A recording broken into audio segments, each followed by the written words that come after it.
Hi, ladies and gentlemen. My name is Doug Robertson, and I'm going to be talking about making a cardboard city full steam ahead. If you want to follow along with this presentation, or if you want to look at it later, and I highly suggest that you should, because there's going to be some videos on here that I'm going to kind of skip right by. We don't have the time to watch them together. You can do so at bit.ly/cardboard city TWT.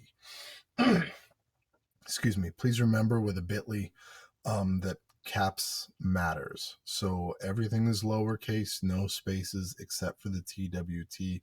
Those are uppercase. Introducing myself, my name is Doug Robertson. I'm a fourth grade teacher in Oregon. If you want to reach out to me, my email address is theweirdteacher@gmail.com. And if you are on the Twitters, I am also on the Twitters at theweirdteacher, and I would love any feedback that you have, any questions that you have. Reach out to me. Let's chat. So, a little bit of background on the cardboard city.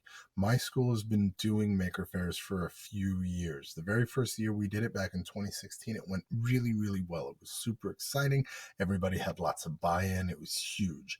The next year it was really exciting, and there was a buy-in, and it was slightly less huge. And then the third year it was noticeably smaller. It had noticeably lost some of some of the excitement with the staff, and even with the kids. The kids were still into it, but it was harder to get really cool projects out of them. We were kind of getting a lot of repeat stuff. Um, so we had a question: what do we do now? Because this obviously isn't working like it should. So that was our problem. The Maker Faire has gotten stale. How do we revive it? And that was the problem. But that wasn't really the question that we needed answered in order to solve the problem. The question that we needed answered was, what are the goals of the Maker Faire? Why even have a Maker Faire? Because the staff is curious about that. The kids want to know, and you really need to be able to answer a question like that if you're going to spend months and months and months and lots of money putting on something like this. You need to know why. So, what are the goals of the Maker Faire? And the answer that we came up with, and these are not the same goals that we would have given you in 2016 or 2017. We wanted it to be interactive. We want parents and students to interact with each other to discover how STEAM works in the school. And we want kids to be able to show off their creativity and show off what they're learning. And we want parents to be able to work alongside, or parents or families, specifically, doesn't have to be parents, obviously, to interact alongside their students and see the learning and see the creativity. So our solution was to take all of the work that we've done for the last 3 years and throw it away. And it was a lot of work. Our old Maker Faire was very cool. We would have a big area for class projects, and we would have a big area for individual student projects that they had done on their own. We would have a TED Talks happening with kids from kindergarten all the way up through fifth grade, because that's how high my school goes.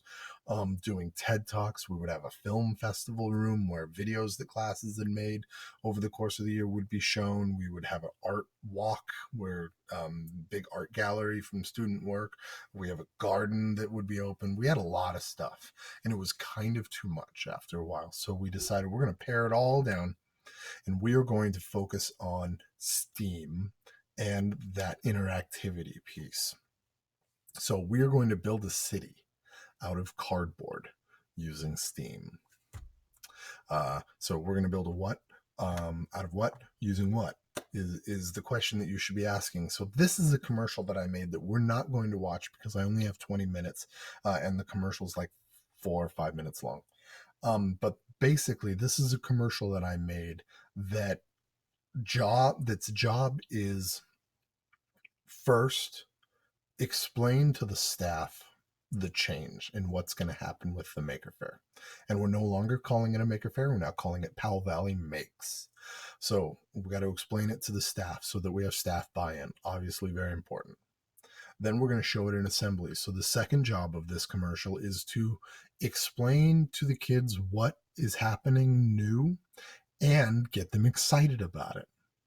And the third job of this commercial, because I don't want to make 3 different videos, is I should be able to show it on the night of the Powell Valley Makes. I'm going to keep calling it Maker Fair so it's not confusing, but we rebranded it to Powell Valley Makes on the night of the Maker Fair, so that parents who have been dragged to this thing by their kids but don't really know why, they can come in, and this, after they get their map and stuff, this is the first thing they're going to see, and they're going to be able to be like, oh, okay, I understand what we're doing now. So this is a commercial that does all, it explains the whole idea, but we're going to talk and I'm going to explain it to you so you don't have, you should watch the commercial because it's really good, but do it later. So here's the deal.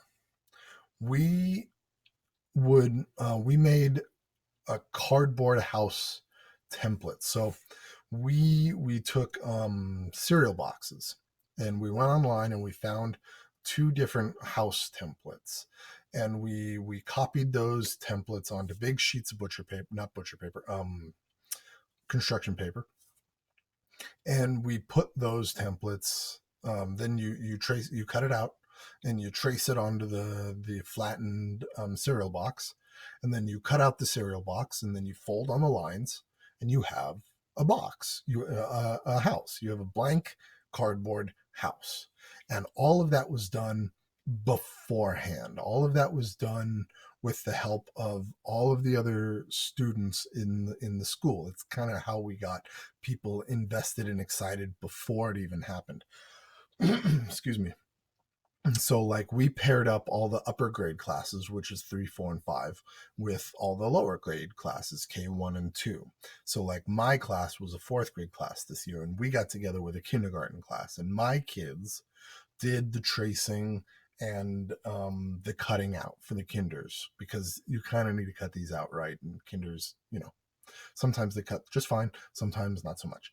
So just to eliminate any weird errors, my kids cut it out and then helped the kinders fold it into the house and tape it. We also worked with second graders. Second graders, all we did was show up with cardboard boxes and the templates, and the second graders worked with my kids to do all of the cutting and all of the tracing and all of the folding and all of the taping. So we kind of depended, but that way they weren't doing it on the night of, which would have been a nightmare because we only had 2.5 hours on the night of, and that's not enough time to also make the blank house.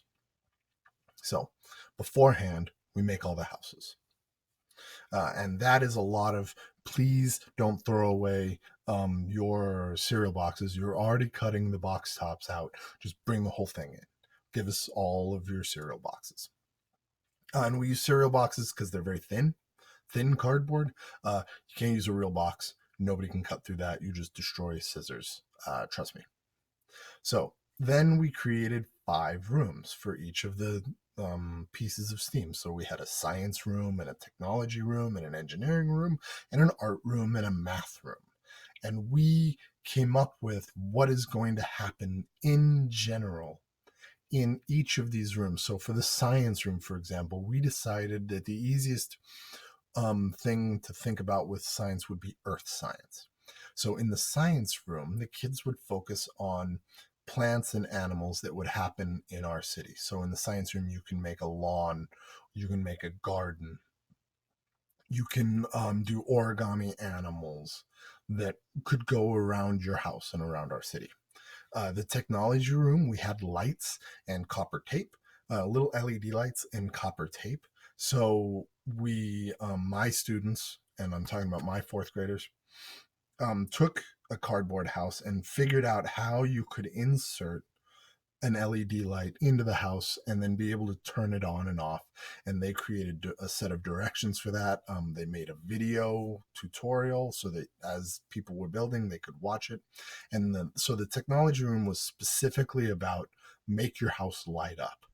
It was by far the most challenging room. A lot of parents getting kind of frustrated, and a lot of people cheating and just getting the little watch batteries and taking the LEDs. And if you just put the LED on either side of the watch battery and tape it on, then it lights up. And it's like, whatever, man, you were figuring this out alongside your students. And it was really fun to watch like parents not get it, and the second grader explain to the parents